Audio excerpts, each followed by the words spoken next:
जीवन गुजार दिया उसने पोस्टों पे जोड़कर पाई पाई। वो चाहता है खुश रहे माँ बहन और घर की खुद की उसकी लुगाई।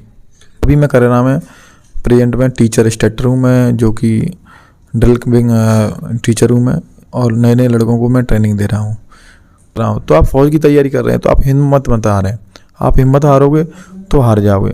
आप दुनिया में आपसे बेटर कोई दूसरा इंसान नहीं है। अगर आपने ठान लिया कि मुझे वर्दी पहनना है तो पहनना है, तो आपसे बढ़कर आपको कोई नहीं जानता। जो नए लड़के तैयार कर रहे हैं गांव में, उनसे मैं यही कहूँगा अपने दोस्तों से कि आप आएँ, आप भर्ती देखें, ये ना सोचें कि हम भर्ती नहीं हो पाएंगे। अगर इस क्लास से दूसरी क्लास में जाने के हमारे कपड़े चेंज करना, तो वो समय कम मिलता है, 3 से 4 मिनट मिलता है। उसमें आपको कपड़े उतारना भी है, पहनना भी है, फिर वो दूसरी क्लास में पहुंचना है। एक चेंजिंग ये आता है कि जवान जल्दी कपड़ा पहनना सीख जाता है।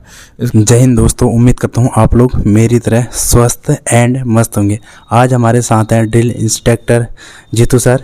ये आज इंटरव्यू देंगे, देखो अपने बारे में भी बताएंगे, अपना परिचय सब कुछ बताएंगे और इनकी लाइफ कैसे थी फौजी, जैसे फौजी बनने से पहले और फौजी बनने के बाद कैसी इनकी लाइफ में चेंजेस हुए हैं, और जो फौज ज्वाइन करने के बाद क्या क्या चेंजेस आते हैं अपनी लाइफ में। देखो फौज हर किसी को ज्वाइन करना चाहिए या नहीं करना चाहिए, सारा कुछ आज बताने वाले हैं। अभी तक आपने वीडियो को लाइक नहीं किया तो फटाफट वीडियो को लाइक कर दीजिएगा, चैनल को सब्सक्राइब कर दीजिएगा, क्योंकि यहाँ पे आपको ऑथेंटिक जानकारी मिलती है। देखो सर से 1 बाय 1 क्वेश्चन करते हैं। सर अपना परिचय और आप कहाँ से हो? सबसे पहले मैं जय हिंद बोलना चाहता हूँ सभी दोस्तों को। और मैं रहने वाला MP भिंड जिले का गोरमी तहसील से बिलोंग करता हूँ। वहाँ पर वार्ड नंबर है 13, घर बना है छोटा सा मेरा। मैं आपको ये कहना चाहता हूँ सभी दोस्तों से कि नौकरी से पहले, जब मेरी नौकरी लगी नहीं थी उससे पहले मैंने बड़ी मेहनत से पढ़ाई की, और सबसे ज़्यादा थी घर में गरीबी इतनी थी कि स्थिति इतनी ख़राब थी हमारे परिवार की कि इस बात को मैं जानता हूँ। बहुत ही कमज़ोर परिवार से हम बिलोंग करते हैं। पापा हमारे कुछ करते नहीं थे, और मम्मी है, 4 सिस्टर थी, उनकी शादी करना था, और मैं घर में अकेला। तो मैं नौकरी के साथ साथ पहले छोटा मोटा स्कूल में पढ़ रहा था, प्राइवेट में फीस नहीं दे पाता था, तो सरकारी स्कूल में मैंने एडमिशन कर लिया। फिर उसके बाद गांव में ही नज़दीक में दुकान थी हलवाई की, उस पर नौकरी करने जाता था। फिर कहीं पार्ट टाइम नौकरी भी करता था और पढ़ाई भी करता था। इसलिए मैं एजुकेशन ज़्यादा नहीं, मैंने 12वीं तक पढ़ाई किया है। 12वीं के बाद मेरे को ऐसे ही दोस्तों के द्वारा पता चला कि फ़ौज की नौकरी अच्छी है और कहीं ना कहीं हमारा भविष्य वहीं ठीक है, और 12वीं पास से आराम से लग जाएगी। तो फिर मैंने 12वीं पास से मैंने आर्मी की भर्ती देखी, तो टेक्निकल में मैं फ़ेल हो गया। फिर मैंने दोबारा चांस मारा ITBP में, तो मेरा ITBP में सिलेक्शन 2011 SSC फर्स्ट लिस्ट में फर्स्ट बार SSC हुई थी, उसमें मेरा सिलेक्शन हो गया सर। फिर उसके बाद मेरा सिलेक्शन होने के बाद मैंने ट्रेनिंग किया। ट्रेनिंग मेरा यहीं पर हुआ जहाँ आपका हो रहा है। इसके अलावा मैं ट्रेनिंग करने के बाद मेरा पहला पोस्टिंग मेरा जोशीमठ उत्तराखंड में हुआ। 2013 में आपदा आई थी, आपको सबको पता होगा। उस आपदा में मैंने ड्यूटी किया। उसके बाद मेरा वहाँ से ट्रांसफ़र आसाम में हो गया। फिर मैं आसाम में रहा, फिर आसाम के बाद फिर मैं लद्दाख चला गया। फिर लद्दाख से मेरा ट्रांसफ़र इधर आ गया वापस RTC करेरा। अभी मैं करेरा में प्रेजेंट में टीचर इंस्ट्रक्टर हूँ मैं, जो कि ड्रिल विंग टीचर हूँ मैं, और नए नए लड़कों को मैं ट्रेनिंग दे रहा हूँ। और मेरी यही जीवन कहानी थी, और इसके अलावा आप जो पूछना चाहते हो मैं बताऊँगा आप। सर जैसे कि फौजी लाइफ होती है, तो जैसे हम घर में तो टाइम से उठते भी नहीं हैं, लेट हो जाते हैं। तो सर जैसे आपने तो 10 से 12 साल लगभग फौज में बिता लिए, हम तो अभी आ रहे हैं, तो हम भी थोड़ा बहुत देखते हैं कि चेंजेस होने लग गए हैं 2 मंथ में। तो जैसे कौन कौन सी एक्टिविटी ह्यूमन की चेंज हो जाती है, जैसे आदमी का घर और फौज में क्या अंतर हो जाता है अपने स्वास्थ्य के प्रति? सबसे पहले मैं यही बताऊँगा आपको कि यहाँ पर जो एक जवान घर से आते हैं वो स्टूडेंट रहते हैं, और वो सारे अपने अपने गांव से निकल के आते हैं। सभी गरीब और किसान के बच्चे रहते हैं, तो वो सारे एक जगह रहते हैं। तो फिर वो एक दूसरे को देख के काम करने लगते हैं। देखा देख वो सवेरे 4 बजे उठ रहा है तो मैं भी उठूँ, और उसको एक दूसरे को देख देख के उठते हैं। और इससे पहले आप जो लड़का यहाँ फौज में भर्ती होता है वो ऑलरेडी अपने घर पे 3 या 4 बजे उठ के दौड़ लगाने जाता है, क्योंकि भर्ती हो रहा है तो वो कहीं ना कहीं पहले से ही भर्ती होने की तैयारी करना है। लेकिन उसमें यहाँ बदलाव ये आता है कि यहाँ पर क्लासें होती हैं, 4 क्लासें चलती हैं, अलग अलग पीरियड होते हैं हर चीज़ के। तो उसके अकॉर्डिंग उसको डालना पड़ता है। जैसे कि वर्दी जो आपको लग रहा है कि इस क्लास से दूसरी क्लास में जाने के हमारे कपड़े चेंज करना, तो वो समय कम मिलता है, 3 से 4 मिनट मिलता है। उसमें आपको कपड़े उतारना भी है, पहनना भी है, फिर वो दूसरी क्लास में पहुंचना है। एक चेंजिंग ये आता है कि जवान जल्दी कपड़ा पहनना सीख जाता है। इसके अलावा वो कपड़ा पहनना है तो जो तरीका है उसका, जो बेल्ट है, चाहे वो जूते की लेस है, चाहे वो जुर्राब है, XYZ जो भी है वर्दी में, वो सीखता है। वो गांव में तो कैसे भी पहन के चल लो, कोई दिक्कत नहीं, लेकिन यहाँ तो एक डिसिप्लिन है, जो तरीका एकदम बताया जाता है उसी तरीके से आपको रहना पड़ता है। फिर इसके बाद समय समय पर चेकअप, जैसे कि नाखून चेक करना, बाल चेक करना, आपके बाल चेक करने के साथ स्वास्थ्य का चेक करना, सोमवार को आपका मेडिकल देखना, आपका सारा कुछ चेकअप, रूटीन चेकअप चलता रहता है, जिससे जवान फिट रहता है। साथ साथ उसका खाना चेक करना, खाना जो खा रहा है जवान उसका प्रॉपर देखना कि खाने में जो उसे प्रोटीन मिल रहा है वो मिल रहा है कि नहीं मिल रहा है। जो कि एक कमेटी होती है उसके द्वारा तैयार किया जाता है मेनू, और डॉक्टर द्वारा पास किया जाता है। तो जो प्रोटीन चाहिए, जो जवान फिजिकल कर रहा है, जो उसको प्रोटीन चाहिए, उसी प्रोटीन के आधार उसको खाना दिया जाता है, जिससे उसको फिजिकल में कोई दिक्कत ना आए, कोई परेशानी ना आए। कैल्शियम के लिए पनीर की व्यवस्था, अंडा, क्योंकि जब आदमी फिजिकल करता है तो कैल्शियम की कमी आती है, तो उसके लिए ये सारी प्रोटीन की व्यवस्था है ऑलरेडी। और जवान जितना खाता है उससे ज़्यादा दिया जाता है। आपको फ्रूट मिल रहा है, केला मिल रहा है, जो भी चीज़ें XYZ जो आप खाते हो तो आपको पता चल रहा हुआ है। इसके अलावा मैं जो नए लड़के तैयार कर रहे हैं गाँव में, उनसे मैं यही कहूँगा अपने दोस्तों से कि आप आएँ, आप भर्ती देखें, ये ना सोचें कि हम भर्ती नहीं हो पाएंगे। अगर लड़की का जन्म हुआ है तो सबको पता है कि लड़की की शादी होना ही होना है। तो जब आप किसी लड़की की शादी होना है तो ऐसे अगर आपने सवेरे उठकर दौड़ लगाना शुरू कर दी और आप दौड़ना जाने लगे पर डे, तो जब दौड़ने लगे, आप पता चल गया कि मैं तैयारी कर रहा हूँ, तो आप फौज की तैयारी कर रहे हैं, तो आप हिम्मत मत हारें। आप हिम्मत हारोगे तो हार जाओगे। आप दुनिया में आपसे बेटर कोई दूसरा इंसान नहीं है। अगर आपने ठान लिया कि मुझे वर्दी पहनना है तो पहनना है, तो आपसे बढ़कर आपको कोई नहीं जानता। तो जैसे कि सर ने बताया कि जैसे डाइट वगैरह सब कुछ, फौज की जो लाइफ है बहुत अच्छी लाइफ है। देखो डाइट वगैरह भी अच्छी खासी मिल जाती है, सब कुछ आपका चेंजेस, बहुत अच्छी लाइफ है। देखो जैसे सर ने बोला कि मैं भी बहुत प्योर फैमिली से था, गरीब फैमिली से था। देखो सर बहुत सारे GD जो ज्वाइन करते हैं अधिकतर मोस्टली होते हैं कि गरीब फैमिली से होते हैं। देखो बहुत सारे बच्चों का ड्रीम होता है, अभी भी कई बच्चे तैयारी कर रहे हैं। जैसे नई वैकेंसी हाल ही में आई, कल परसों नोटिफिकेशन आया, तो अगली बार भी वो ट्रेनिंग सेंटर में सर आपके इधर ही आएंगे, कई बच्चे हैं। तो सर ने जैसे बोला कि उत्तराखंड में मेरी पोस्टिंग थी, मैं भी उत्तराखंड का हूँ। उससे पहले थोड़ा सा मैं बता दूंगा, सर का चैनल भी है, सर चैनल का एक बार नाम बता दीजिएगा। अब मेरे चैनल का नाम है जीतू गुर्जर ऑफिशियल, और उसमें मैं मोटिवेशन वीडियो डालता रहता हूँ, जो कि आपके लिए बहुत ज़रूरी है। समय समय पे उस पर देखते रहना और नशा ना करें। मैं आपसे यही कहूँगा कि कोई चीज़ का आप नशा ना करें। नशा नाश की नशे नहीं है, आगे ज़िंदगी बहुत बड़ी है, आराम से जीनी है। और मैं दोस्तों से मैं ये कहना चाहता हूँ कि जो फ़ौजी की लाइफ है वो आम लोगों से अलग है। अगर आपको ही फ़ौजी बनना है तो चेंजिंग लानी पड़ेगी। आप घर से ही अपने आप को फ़ौजी समझना शुरू कर दें कि हम फ़ौजी हैं। घर से ही आप कटिंग कराना, अपने आप को देखना। आजकल तो सोशल मीडिया का इतना है, तो आप किसी भी फ़ौजी को देख सकते हो वो कैसे जीता है। तो उसकी तरह आप गाँव में रहें और अपने अच्छे से स्वास्थ्य का ध्यान रखें और फिट रहें, नशा ना करें। जैसा कि सर ने अच्छे से एक्सप्लेन कर दिया।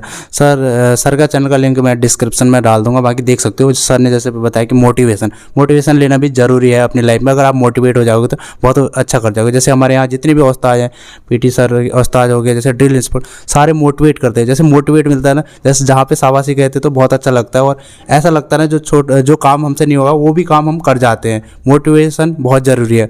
बाकी सर जैसे कि आने वाले टाइम पे कंपटीशन बढ़ते जा रहा है, कई बच्चे ऐसे होते हैं, जैसे कल ही नोटिफिकेशन SSC GD का निकला है, तो उस दिन तो बहुत सारे मोटिवेट होंगे, पढ़ना शुरू कर देंगे। 1-2 दिन बाद पता नहीं, या घर वालों की स्थितियों को समझना भूल जाते हैं कि फिर वो पढ़ना धीरे धीरे कम कर जाते हैं। बाकी उनके दोस्त तो निकल जाते हैं, बट वो नहीं निकल पाए। उनके बारे में क्या कहोगे कि वो भी मेहनत कैसे करें सर?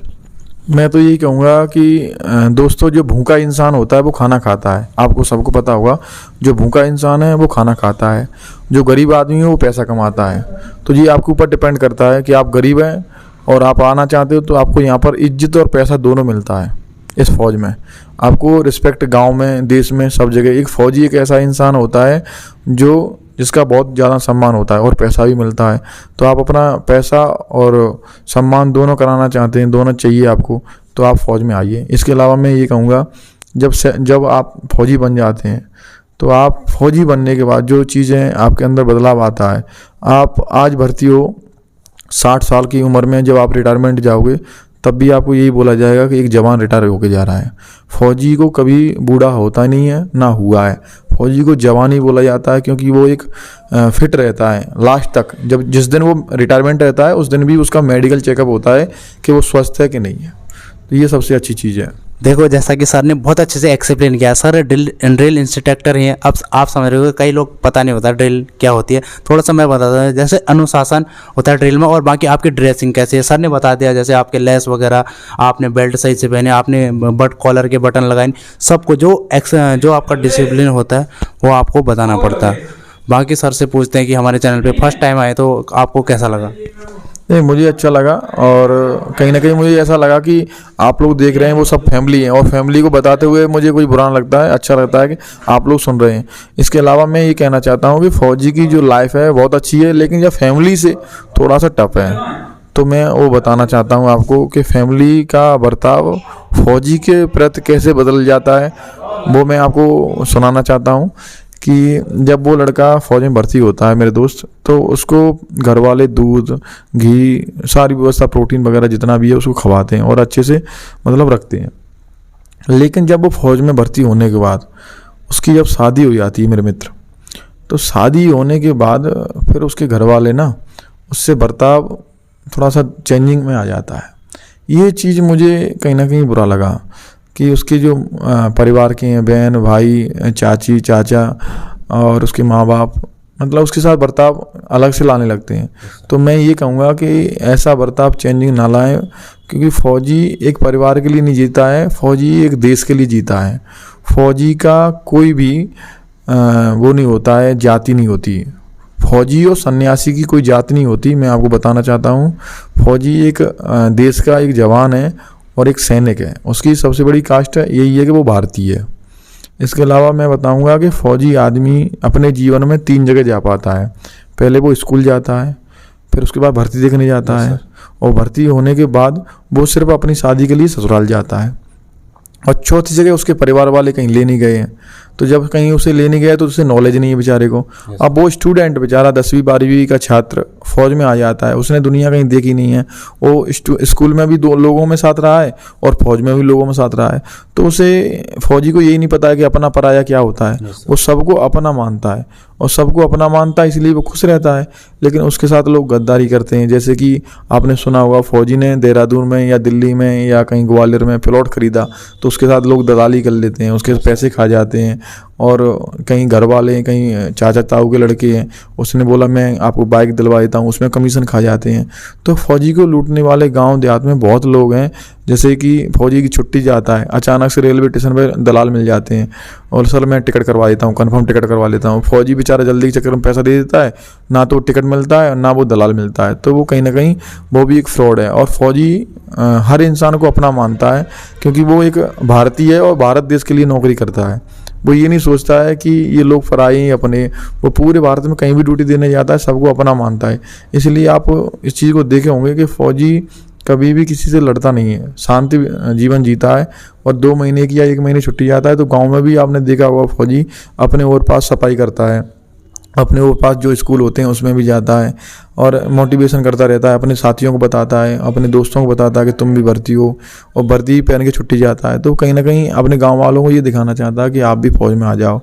और जब वो घर वाले, उसके जो फौजी के जो घर वाले हैं, उसको टॉर्चर करने लगते हैं कि तुम मतलब पैसा घर पर नहीं दे रहे हो, पैसा कहाँ जा रहा है।